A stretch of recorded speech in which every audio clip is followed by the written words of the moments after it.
நம்ம தேசிய உணவியல் நிறுவனம்னு ஹைதராபாத்தில் ஒன்று இருக்குது. அந்த உணவியல் கழகத்தில் அவங்க வந்து உலகத்தில் உள்ள எல்லா பழங்களையும் எடுத்து எந்த பழங்கள் இந்திய மக்களுக்கு ஏற்புடைய பழம் அப்படின்னு சொல்லி ஒரு ஆராய்ச்சி பண்ணாங்க.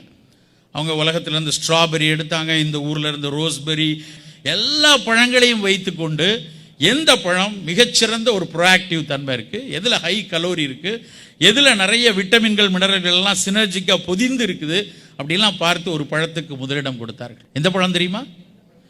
கொய்யாப்பழம். அதுவும் சிவப்பு கொய்யாப்பழம். இன்னைக்கு வரைக்கும் பழக்கடையில் கொய்யாப்பழம் வந்து அலங்காரப்பட்டு எங்கேயும் உட்கார்ந்துருக்காது, அது கூறு போட்டு வெளியே தான் போட்டு வச்சுருப்பான். ஆனால் அந்த சிவப்பு கொய்யாப்பழத்தில் அவ்வளவு சத்து நிறைஞ்சிருக்கு. ஆனால் நாம் அதுக்கு என்ன மரியாதை கொடுக்குறோம் தெரியுமா? போடாங்கொய்யா. ஆனால் அது வந்து ஒரு அவமான சின்னமாக பார்க்கப்படுது. நண்பர்களே, நாம் மறந்து போன, இழந்து போன, தொலைந்து போன எத்தனையோ உணவுகள் ஒவ்வொன்றும் நம்ம உடலுக்கு உறுதி தரக்கூடியது.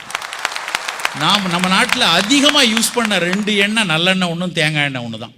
தமிழரும் தாவரமும்னு ஒரு நூல் பேராசிரியர் கிருஷ்ணமூர்த்தி எழுதின நூல். அந்த நூலை எடுத்து பார்த்தீங்கன்னா தெரியும் எந்த எண்ணெய் எவ்வளவு காலமாக இந்த ஊரில் இருந்துச்சு. ஆனால் இன்னைக்கு தேங்காயை வந்து பிள்ளையாரை தவிர வேறு யார்கிட்டையும் காட்டுறதே இல்லை. தேங்காயா கொலஸ்ட்ரால் ஏறிடுங்க, தேங்காய் எண்ணெயை கிட்டேயே கொண்டு வராது அப்படிங்கிறான். தேங்காயில் ஒரு கொழுப்பு அமிலம் இருக்குது, அது ஒரு சேச்சுரேட்டட் ஃபேட்டு தான். ஆனால் அந்த சேச்சுரேட்டட் ஃபேட்டு தான் இருக்கே ஒழிய அதில் வந்து நேரடியாக கொலஸ்ட்ரால் கிடையாது. எந்த தாவர எண்ணெய்களிலும் நேரடியாக கொலஸ்ட்ரால் கிடையாது. விலங்கிலிருந்து வரக்கூடிய எண்ணெய்களில் மட்டும்தான் கொழுப்பு நேரடியாக கொலஸ்ட்ரால் இருக்கும். ஆனால் அந்த சேச்சுரேட்டட் ஃபேட் மட்டுமா இருக்குது. அதில் இருக்கிறது லாரிக் அமிலம் தான் அந்த சேச்சுரேட்டட் ஃபேட். அதோடு சேர்ந்து ஒரு அமிலத்தை இந்த ஊர்க்காரங்க பிரித்து எடுத்தாங்க, ஒரு பொருள், அதுக்கு பேர் மோனோலாரின்னு பேர். அந்த மோனோலாரின் நேரடியாக மாரடைப்பை தடுக்கக்கூடிய பொருள், நேரடியாக நோய் எதிர்ப்பாற்றலை கொடுக்கக்கூடிய ஒரு பொருள். அதை விட ஒரு விஷயம் தெரிஞ்சுக்கிட்டீங்கன்னா, அந்த மோனோலாரின் இருக்கக்கூடிய தேங்காய் எண்ணெயை தவிர இருக்கக்கூடிய ஒரே ஒரு இடம் என்னன்னா தாய்ப்பால் மட்டும்தான். அவ்வளவு சிறப்பான ஒரு பொருள் தேங்காய் எண்ணெய். நம்ம வீட்டில் குழந்தைகளுக்கு தேங்காயை காட்டாமல் இருந்தால் அது மிகப்பெரிய அநீதி. நம்ம வீட்டில் பெரியவங்க இருக்காங்க, ஒரு வேளை கெட்ட கொழுப்பு மிக அதிகமாக இருக்குது, அவர் ஒரு செடன்டரி லைஃப்லேயே இருந்து கொண்டு இருக்கிறார், அவருக்கு கண்டிப்பாக கொழுப்பு உணவுகள் குறைவாகத்தான் கொடுக்கப்பட வேண்டும் என்பதில் எந்த மாற்று கருத்தும் இல்லை. அவருக்கு நம்ம வந்து தேங்காய் எண்ணெயில் பொரித்து சீடை கொடுக்க வேண்டாம். ஆனால் வீட்டில் இருக்க குழந்தைகளுக்கு அந்த தேங்காயில் சட்னி அரைச்சி கொடுத்தாலோ இல்லை தேங்காய் பூவை நம்ம காய்கறிகளில் தூவி கொடுத்தால் மட்டும்தான் நோய் எதிர்ப்பாற்றல் மிக அதிகமாக இருக்கும். நண்பர்களே, உங்களில் நிறைய பேருக்கு தெரிஞ்சிருக்கும், இந்த ஊரில் நிறைய அட்டோபிக் டெர்மடைட்டிஸ்னு வரும். குழந்தைகளுக்கு பிறந்தவுடன் அதிலிருந்து ஒரு 4-5 வயதுக்குள்ள குறிப்பாக ஏஷியன் ஜீன் உள்ள, இந்தியன் ஜீன் உள்ள சைல்டு, இங்கே அமெரிக்கன் பார்ன் சைல்டில் நிறைய பேருக்கு இருக்குது. அவர்களுக்கெல்லாம் வர்றது வந்து அந்த ஒவ்வாமையினால் வரக்கூடிய ஒரு அரிப்பு. அதற்கு அந்த நோய் எதிர்ப்பாற்றலை சீர் செய்வதற்கு தேங்காய் சட்னியும் தேங்காய் பாலும் போதும். அவ்வளவு சிறப்பான உணவு. ஆனால் அந்த உணவெல்லாம் விட்டுட்டு நாம் எங்கே போய் நிற்கும் தெரியுமா? பீஸா, பர்கர், அப்படியே இந்த டெம்பரோ மேண்டிபுலார் ஜாயிண்ட் உடஞ்சி போனாலும் போயிடும். வாயை இவ்வளவு தூரம் பொளந்து அந்த பஜ்ஜியை அந்த இதை எடுத்து சாப்பிட்றாங்க. உணவுக்கு ஒரு இலக்கணம் சொல்லியிருக்காங்க.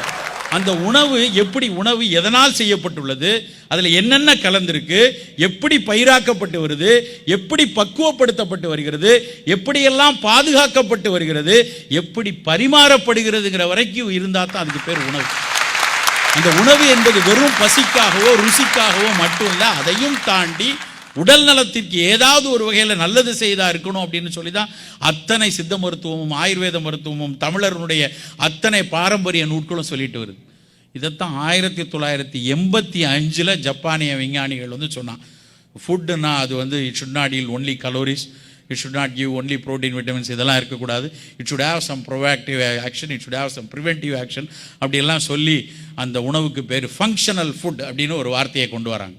நம்ம ரொம்ப எளிதாக நம் தமிழர்கள் சொல்லியிருக்காங்க, உணவே மருந்து, மருந்தே உணவு.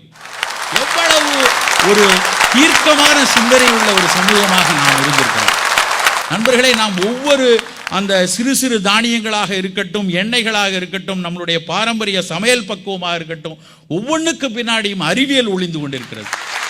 நாமெல்லாம் புளிக்குழம்பு வைக்கிறோம், சாம்பார் வைக்கிறோம், காரக்குழம்பு வைக்கிறோம், இல்லை மீன் குழம்பு வைக்கிறோம். ஒவ்வொன்றுக்கும் புளியை கரைச்சி அதில் காய்கறி போடுறோமே, யார் சொல்லி கொடுத்தாங்க? அதை வெறும் சுவைக்காக மட்டுமா சேர்க்கப்பட்டுள்ளது? நேஷனல் இன்ஸ்டிடியூட் ஆஃப் நியூட்ரிஷன் சமீபத்தில் ஒரு புத்தகம் வெளியிட்டிருக்காங்க. புளி கரைசலில் காய்கறிகளை வேக வைத்தால் மட்டும்தான் காய்கறிகளினுடைய சத்து அதிகமாக வீணாகாதுன்னு யார் சொல்லி கொடுத்தாங்க இந்த அறிவியலை? நான் கடந்த 2-3 ஆண்டுகளுக்கு முன்னாடி இங்கே கிளீவ்லாண்டில் ஒரு சொசைட்டி ஆஃப் இன்டெகிரேட்டிவ் ஆங்காலஜின்னு ஒரு கான்ஃபரன்ஸ், அதுக்காக வந்திருந்தேன். அங்கே ஒரு அறிஞர் பேசுகிறாரு, இந்தியாவில் மட்டும்தான் கோலன் கேன்சரில் ஒரு பர்டிகுலர் வெரைட்டி கேன்சர் வராது, அந்த இருக்க ஜீனுக்கு மட்டும் வராது. ஏன் தெரியுமா அப்படின்னு கேட்குறாரு. ஏன்னா இங்கே இருக்கிற மக்கள் அன்றாடம் நாம் சமையலில் சேர்க்கக்கூடிய மஞ்சள், அந்த மஞ்சள் கிட்டத்தட்ட 260 வகையில் புற்றுநோய் வருகையை தடுக்கிறதுன்னு கண்டுபிடிச்சிருக்காங்க. மிளகாவற்றல் எங்கெல்லாம் சேர்க்கிறோமோ அங்கெல்லாம் மஞ்சள் பொடி சேர்ந்துருக்கு. ஆனால் மிளகாவற்றல் ஒரு சில நேரத்தில் அந்த மிளகாவத்தில் தனியாக சாப்பிட்டோம்னா புற்றுநோய் வருவதற்கான வாய்ப்பு இருக்குது. ஆனால் அந்த மிளகாவத்தலோட மஞ்சள் சேரும் பொழுது அந்த புற்றுநோயின் வருகையை குறைக்கிறதுன்னு இன்னைக்கு அறிவியல் பூர்வமாக ப்ரூவ் பண்ணியிருக்காங்க. ஆனால் நாம் என்ன பண்ணுறோம் தெரியுமா? அங்கே ஊரில் இங்கே எப்படின்னு தெரியல, பீஸா ஆர்டர் பண்ணி அதுக்கு மேலே மிளகாவத்தில் தனியாக பொடி பண்ணி தூவுறான். அந்த மிளகாவத்தல் கீழே உள்ளதில் ஏதாவது உனக்கு நடக்காமல் போனாலும் மேலே நான் தூவுறேன், அதில் மொத்தமாக போய் சேர்ந்துரு அப்படின்னு. அவசியமாக நமக்கு என்ன தேய்க்கிறோம், என்ன தடவுறோம், எதெல்லாம் போட்டிருக்கோம். ஒருத்தர் வந்து சொன்னார், சார் அதில் என்ன சார் மேலே நிறைய ஆலிவ்ஸ் போட்டிருக்காங்க, மெக்சிகன் பெப்பர் இருக்குது, எவ்வளோ பெப்பர் இருக்குது, எவ்வளோ நல்ல நியூட்ரிஷியஸ் பீஸாலாம் வந்திருக்கு, உங்களுக்கு தெரியாதா அப்படின்னாரு. எங்கள் ஆயா ஒரு பீஸா செய்வாங்க, தோசை மாவு சுட்டு அதுக்கு மேலே நிறைய வெங்காயம் போட்டு வீட்டில் இருக்கக்கூடிய பீன்ஸு கேரட் எல்லாத்தையும் அறுத்து அது மேலே போடுவாங்க. அதை விட பெஸ்ட்டான பீஸா ஒன்று இருக்குமா? அது நம்ம ஊரில் அதுக்கு பேர் ஆனியன் ஊத்தப்பம் அப்படின்னு வச்சுருக்காங்க. அதில் யூஸ் பண்ண அந்த மாவு எங்கேயும் புளிக்க வைக்கிறதுக்காக பிரத்யோகமாக கெமிக்கல் போட்டு மேலே உப்புறதுக்கு இன்னைக்கு பீஸாவுக்கான பேஸ் செய்கிறாங்களே உப்பு வைக்கிறதுக்கு, அது மாதிரி யாராவது கோதுமை மாவில் பொட்டாசியம்லாம் போட்டு கெமிக்கல்லாம் போட்டால் உப்பு வைக்கிறோம். ஆனால் அந்த ஊத்தப்பமும் அந்த காய்கறிகள் போட்டு சுடக்கூடிய தோசை எந்த வகையிலையும் நம்ம கெடுதல் பண்ணாது. ஆனால் இந்த ஜந்து ஒன்று கீழே இருந்து கெடுக்கும், இல்லை மேலே போடுற மிளகாவத்தல் மூலமாக கெடுக்கும். இப்படி பல்வேறு உணவுகள் அன்றாடம் இன்னைக்கு வரக்கூடிய உணவுகள் நம்மை தொடர்ந்து நாம் உணவை தின்கிறோமா அல்லது உணவு நம்மை தின்கிறதா என்கிற அளவுக்கு மோசமாக போய்கொண்டிருக்கிறது. பாரம்பரிய உணவுகள் மட்டும்தான் பாதுகாப்பானதாக இருக்கும். நான் அதற்காக அத்தனை பழைய விஷயங்களும் அப்படியே ஏற்றுக்கொள்ள வேண்டும் என்று சொல்லலை. கொஞ்சம் அறிவியல் கண்களை வைத்து உற்று பார்ப்போம். புதுசாக வர்றதெல்லாம் மட்டும், பெரிய தொழில்நுட்பத்தால் வர்றதெல்லாம் மட்டும் மிகச்சிறந்தது நினைக்க வேண்டாம். பழையவற்றை, நாம் இழந்தவற்றை கொஞ்சம் மீட்டெடுத்து அவற்றையெல்லாம் நாம் அன்றாட உணவில் சிறுதானியங்களாகவோ புது பக்குவங்களாகவோ நாம் மீட்டெடுத்து கொண்டு வந்தால் மட்டும்தான் ஆரோக்கியமான வாழ்வு நிலைபெறும் என்று கேட்டுக்கொண்டு வாய்ப்பளித்தமைக்கு நன்றி கூறி விடைபெறுகிறேன். நன்றி, வணக்கம்.